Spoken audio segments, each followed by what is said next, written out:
চলে এসেছি আর একটা নতুন ভিডিও নিয়ে। তোমরা দেখতেই পাচ্ছ। তো টপিক হচ্ছে গিয়ে ক্যারেক্টার কে সালে। তো ক্যারেক্টার কেমন নিব আমরা? ক্যারেক্টার সব থেকে বেস্ট ক্যারেক্টার হচ্ছে, তো প্রথমে ক্যারেক্টার তোমরা এখানে গিয়ে তোমরা যে কোনো একটা নিতে পারো। আমি ধরো নিলাম, আমি না এটা না,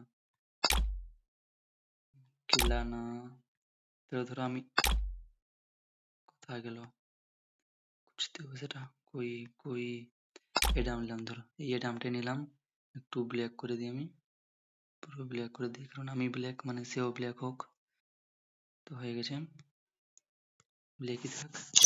তো স্কিল, এখন মেন হচ্ছে স্কিল। স্কিল তোমরা কিভাবে করবে দেখো। ফার্স্ট আমি স্কিল দেখাচ্ছি, আমার স্কিল। তো ফার্স্ট তোমরা যদি সিএস খেলতে চাও, তো সিএস এ তোমরা নিয়ে নেবে তাতসুয়া, তারপর নারিন।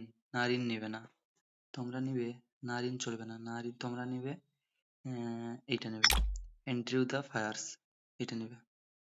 তারপর এইচপি তে এটা নিবে লিওন, আর এটা নিবে রেফেল, রেফেল, লিওন, আর এটা এন্ড্রিউ। এই তিনটেই নিয়ে খেলবে। আর এটার মধ্যে তোমরা এটা নিতে পারো বা এটা নিতে পারো, এটা আর এটা বা এটা, যে কোনো একটা। আমি এটা নিয়ে খেলি, তো এটা নিয়ে থাক। আর এটা পেট কালেকশন তোমরা এইচপি নিয়ে নিতে পারে, পান্ডা। তো ঠিক আছে, আর কোনো না, এগুলো নিলেই চলবে। তো তোমাদের গেমে ওপি হবে, অনেক ওপি হবে, অনেক ওপি। তো চলো, ঠিক আছে তাহলে আজকের জন্য এটাই ক্যারেক্টার সম্বন্ধে টপিক। তোমরা এই ক্যারেক্টার নিয়ে খেলো, ভালো হবে। আজকের জন্য বাই, টাটা।